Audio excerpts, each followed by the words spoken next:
So Jude Currivan, PhD, is a cosmologist, futurist, planetary healer, award-winning author, most recently for The Story of Gaia 2022, and previously one of the most senior international businesswomen in the United Kingdom, and co-founder of Whole World View, aiming to serve an understanding, experiencing, and embodying of unitive awareness and conscious evolution.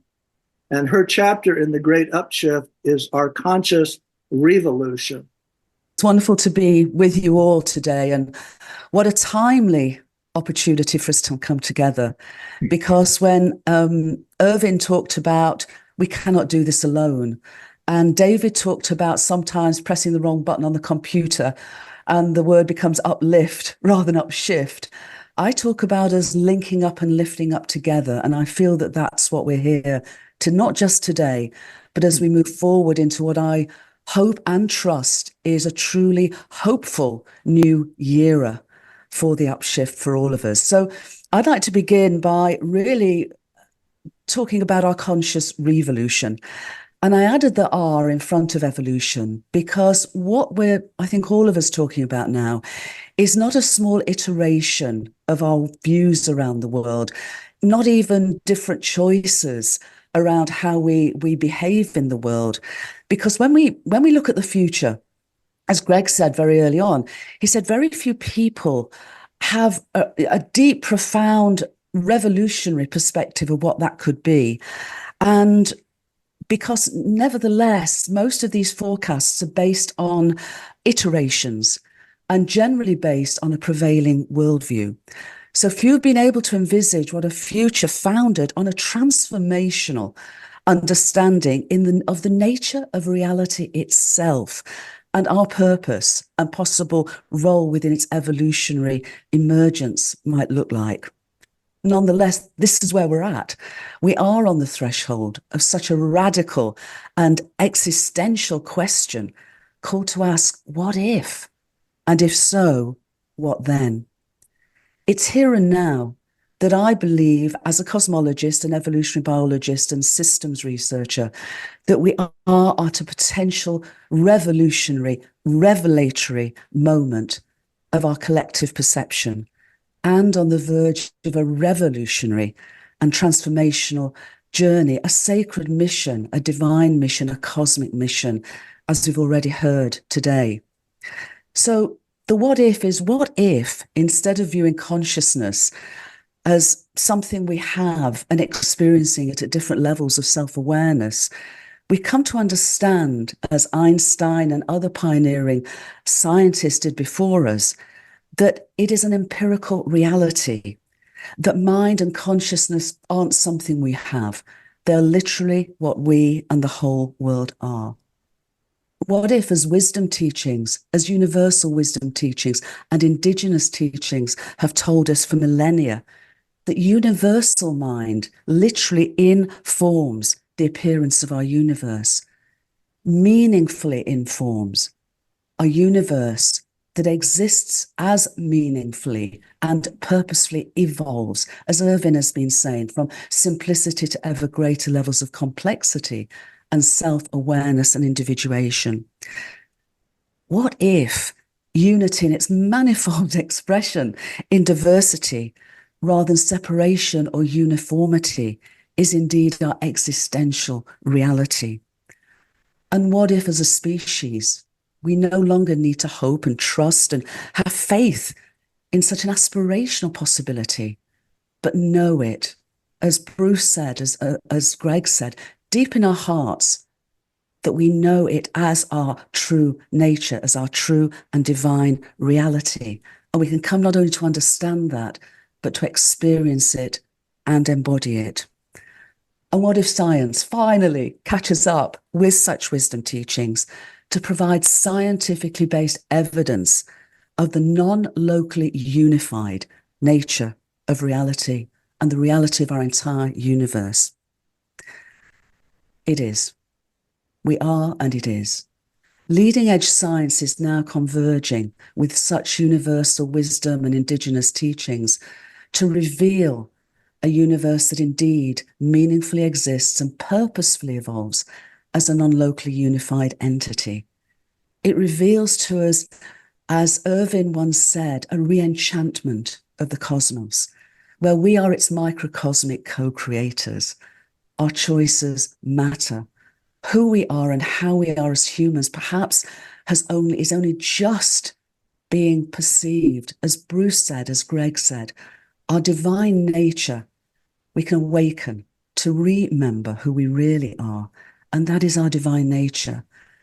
And for me, with a universe that not only exists to evolve purposefully, meaningfully, but has embodied within it an innate evolutionary impulse to do so, that we can now attune with, align with the call of our universe, it seems to me, the invitation of our universe to wake up, to grow up, to clean up, to show up, to link up and lift up together, to answer that call to an incredible evolutionary adventure, truly a transformational journey and a divine and sacred mission.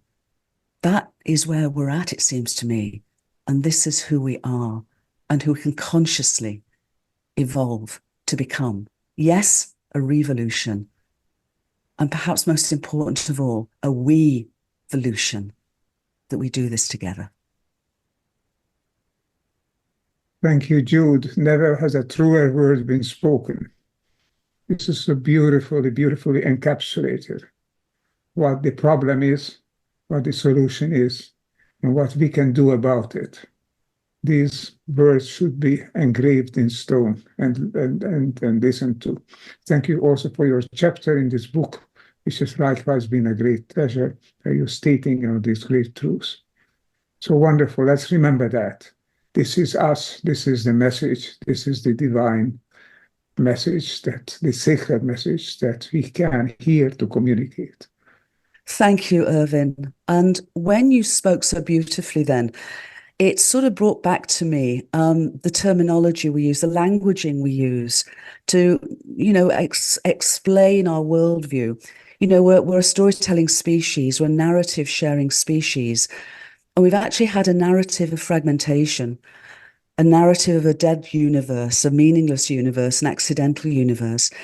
And it seems to me from all we're sharing now that we're on the threshold of a new narrative, which is ancient in its sense of universal wisdom teachings and indigenous teachings, but it's new in the sense that it can now be also founded on scientific evidence. And so such a new and unitive narrative, because what we're talking about is a unitive perspective of the nature of reality, I feel can underpin and ground us in the transformational choices and changes we need to undertake the great upshift, from a dead economy to a living economy, from an education system based on such a disenchanted universe to an education system based on this unitive perspective. So I'm incredibly hopeful at this moment that, we also have a narrative that can underpin and frame us in what our choices are and what our decisions and behaviors are. But I just wanted to go back, if I might, for a moment, to the beginning of our universe, because I suspect that pretty much everyone on this call may have heard of the Big Bang as the purported beginning to our universe around 13.8 billion years ago. And as a cosmologist, I'm not going to argue with that as a finite beginning, a tiny, minute beginning. We know it wasn't big, it was minute. But it's the word bang that I want to take issue with. Because whenever I hear that word, it implies chaos, it implies an explosion. And that is not the way our universe began. It began in the most incredibly fine-tuned way that enabled, as we're sharing, and as Ervin, your life has served this perspective and understanding as a great way shower for us, of meaning, of intrinsic meaning and evolutionary purpose. It began as the first moment, I would therefore suggest, as an ongoing big breath. And as space has expanded ever since, as time's moved forward ever since, more and more understanding, information, evolutionary impetus, complexity has been able to be expressed and manifested within its story, within its evolutionary story. And for me, that term big breath is something more, because the ancient tradition of breath was also a word for spirit. Prana in ancient Indian Sanskrit is the word for both breath and spirit. So perhaps if we can reframe not just the beginning of our universe, but its incredible evolutionary emergence ever since, as an ongoing big breath, instead of perceiving the cosmos as something beyond us and outside of us and vastly more than we are, yes and no, both and. Because with every moment, it seems to me that our universe breathes through us.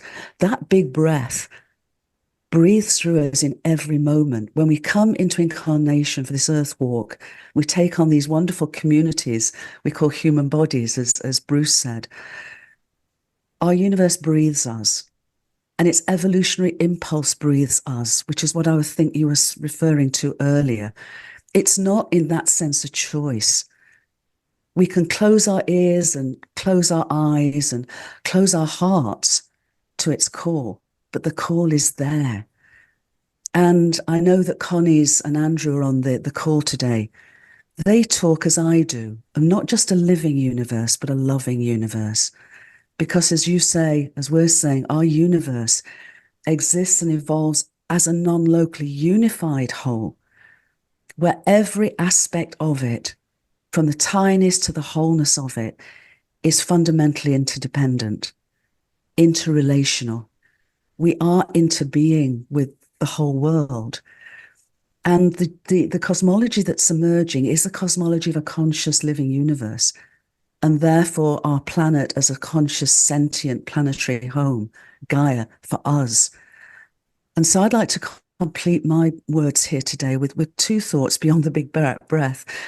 One is that the notion of our planet as a sentient being has come forward once again now and more in these times of our existential choices as Gaia, the ancient Greek goddess of the earth.